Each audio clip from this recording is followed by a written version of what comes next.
میں یہ کس کے نام لکھوں جو علم گزر رہے ہیں، میرے شہر جل رہے ہیں، میرے لوگ مر رہے ہیں۔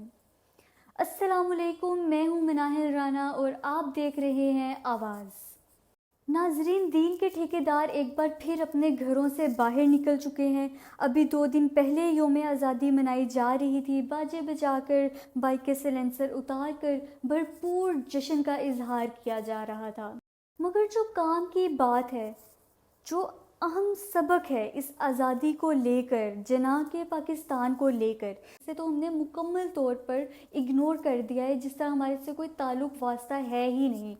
جو قائد اعظم کے الفاظ تھے کہ آپ آزاد ہیں۔ آپ لوگ اس ملک پاکستان میں اپنی اپنی عبادت گاہوں، مسجدوں یا مندروں میں جانے کے لیے آپ کا مذہب کیا ہے، ذات کیا ہے، قوم کیا ہے، اس کا حکومت کے معاملات سے کوئی تعلق نہیں۔ ہم نے ان تمام باتوں کو کتابوں میں ہی رہنے دیا ہے اور اس سے کچھ بھی نہیں سیکھا۔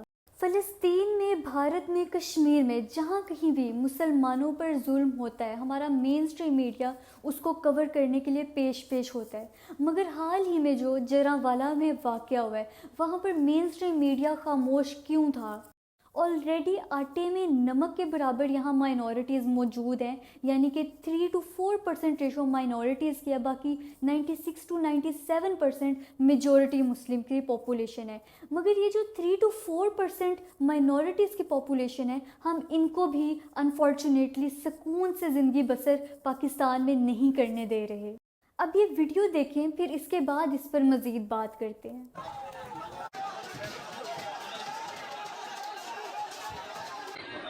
موت کی سزا چاہیے، موت کی سزا عدالت نے دینی ہے۔ ہاں جی، جیسے کہ آپ نے اس ویڈیو میں دیکھا کہ ایک چرچ کی توڑ پھوڑ کس طرح سے کی جا رہی ہے، اس کی بلڈنگ کو نقصان پہنچایا جا رہا ہے۔ تو یہ واقعہ تھا کیا اور اس کا آغاز کہاں سے ہوا تھا؟ تو بیسیکلی منگل کی رات کو 2 نوجوان جن کا تعلق عیسائی برادری سے تھا، انہوں نے ایک پمفلٹ بنایا اور اس پہ کچھ بلاسفیمس مواد لکھا، اور صرف یہی نہیں بلکہ اپنی تصاویر بھی اس پمفلٹ میں لگائیں۔ تو کوئی بھی اتنا بیوقوف نہیں ہے کہ ایک تو اس طرح کا مواد لکھیں اور ساتھ اپنی تصاویر بھی دیں کہ آ بیل مجھے مار، اور ہم نے تحقیق تو کرنی ہوتی نہیں ہے، صرف یوں ہی جو بھی معاملہ ہو اس کو پھیلا دینا ہوتا ہے۔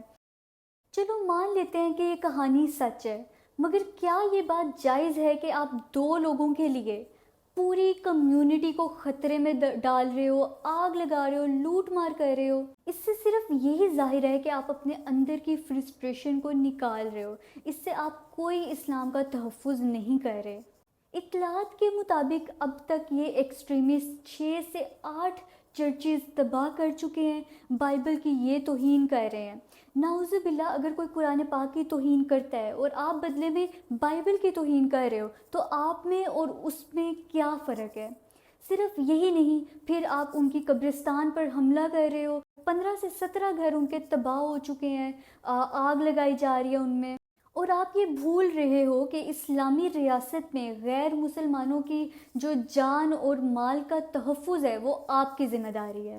ایک رپورٹ کے مطابق 2023 کے پہلے 3 ماہ کے اندر 2 لاکھ پاکستانی ملک چھوڑ کر باہر سیٹل ہو چکے ہیں۔ ان پاکستانیوں میں ایک بڑی تعداد اقلیتوں کی بھی ہے، اور پھر جب وہ باہر جا کے اسائلم لیتے ہیں تو آپ کو غصہ آتا ہے کہ یہ ہمارے ملک کا نام بدنام کر رہے ہیں۔ کیا آپ کی یہ حرکتیں آپ کے ملک کا نام بدنام کرنے کے لیے کافی نہیں ہیں؟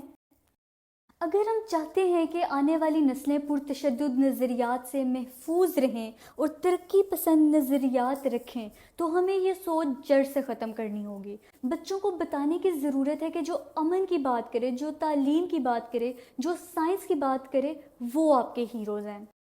یہاں سائنس کا نام لینے سے مجھے پاکستان کے first Nobel prize winner doctor Abdus Salam کی یاد آتی ہے۔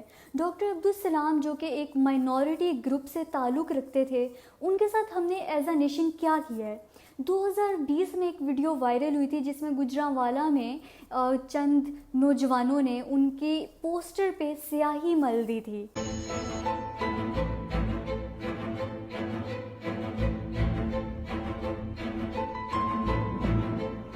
اس سے آپ کیا ریپریزنٹ کرنا چاہتے ہو. اگر آپ کسی کو چیلنج کرنا چاہتے ہو, کمپیٹ کرنا چاہتے ہو, تو آپ علم کے میدان میں کرو نا. جس طرح انہوں نے نوبل پرائز لیا, آپ بھی کچھ کارنامہ کر کے دکھاؤ. یہ کیا بات ہوئی کہ آپ کسی بھی پوسٹر پہ کالک مل رہے ہو, سیاہی مل رہے ہو. اس سے آپ صرف اور صرف اپنی جہالت ایکسپوز کرتے ہو. پاکستان میں یہ مائنورٹیز کی عبادت گاہوں کو نقصان پہنچانے کا پہلا واقعہ ہرگز نہیں تھا. اس طرح کے ہزاروں واقعات پہلے بھی پیش آ چکے ہیں. اگر میں اپنے اوپینین کی بات کروں تو مجھے 2050 تک بھی پاکستان میں کوئی ترقی پسند نظریات پروان چڑھتے نظر نہیں آتے. اس کی وجہ کیا ہے کہ اس ملک میں جس قدر برین واشنگ ہو چکی ہے, ریڈیکلزم بڑھ چکا ہے, اس سے واپس آنا, اس سے ریکور کرنا بہت زیادہ مشکل ہے. اسٹیٹ کی بات تو آپ بالکل چھوڑ دیں. سیاسی جماعتوں کو بخوبی پتہ ہے کہ اگر عوام سے حوصلہ افزائی لینی ہے تو صرف اپنی تقریروں میں ہلکا سا Islamic touch they do.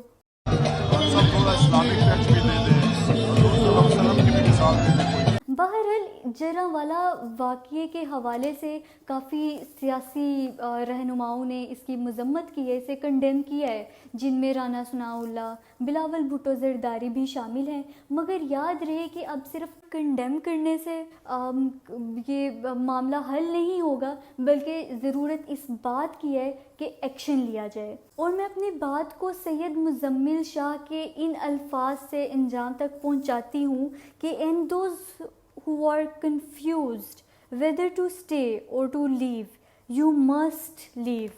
It is a lost case. ملتے ہیں نیکسٹ ویڈیو میں. Thank you.